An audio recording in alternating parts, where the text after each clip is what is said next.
Our next guest, another entrepreneur, Patrick Cote, CEO of AssetGrade LLC. Welcome, Patrick. Great, thank you. Thanks. I'm happy to be here. Tell us about AssetGrade. Sure. So we launched the firm a year and a half ago. It's a wealth management firm, and it's so we provide financial planning and investment services. And it's a little bit different than most financial advisors. So we're set up as a fee-only RIA, or registered investment advisor. So that's the model that's typically given to very high net worth families. So usually their minimums are $1 million or often $5 million in assets. Our focus is really for folks with $100K to $3 million in assets. So we're able to provide the high level of service that wealthier families get to people with fewer assets. Interesting. Yeah. What's the origins of the business?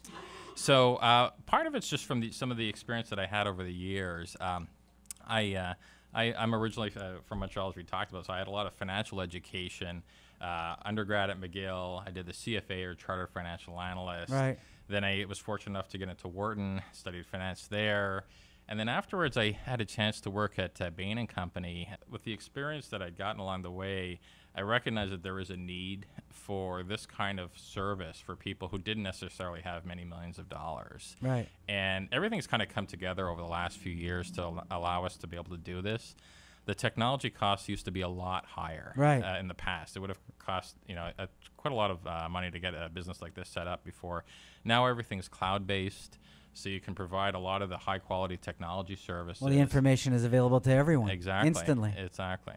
So our costs are much lower, and we can come in and provide this kind of high-quality service for people with asset levels that aren't necessarily in the millions of dollars.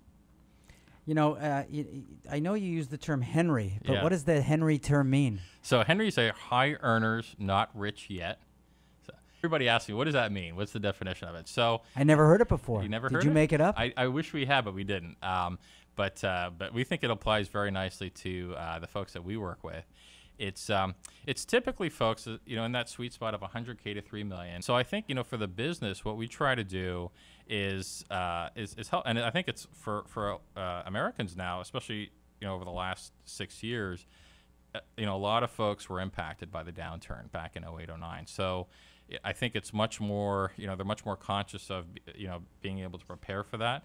But at the same time, you can't go all cash because it's just way too expensive. In this environment where you're losing money on all cash. cash. So in reality, you are.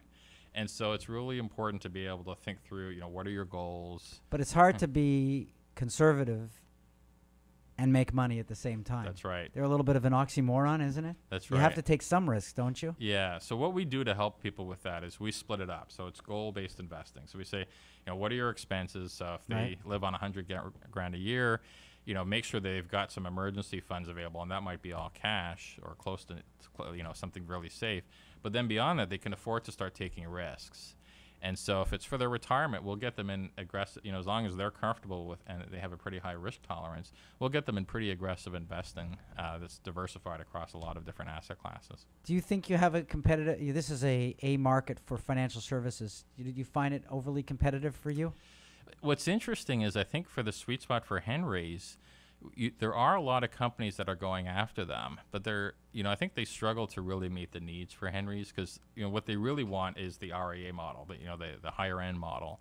For most RIAs, their cost base is pretty high because they're based on kind of the old process. Mm-hmm. So, in the old days, there was a lot of really expensive technology, literally a lot of paperwork, faxes, and that still exists to a pretty significant degree in the industry.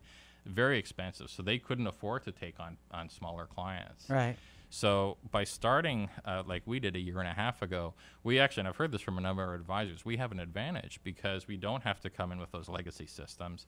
We can go in all cloud-based, keep the costs really low. So I guess the issue is for you because you're starting at the entry point for investors. When should people start working with someone like you? Once you're at a point where you've gotten all the kind of the bad things out of the way. So if you think about most folks, in their 20s, especially if they've gone to college or done graduate studies, they're going to have pretty significant student debts, or many folks do. So it's important to get that out of the way. It's also important to make sure that they've got their basics all done. So don't have bad debts like credit cards, those kinds of things. make sure that they're able to get themselves in a position where they can actually save a little bit more all the time. And then that's the key. And that's where I think it makes sense for us to start working with folks.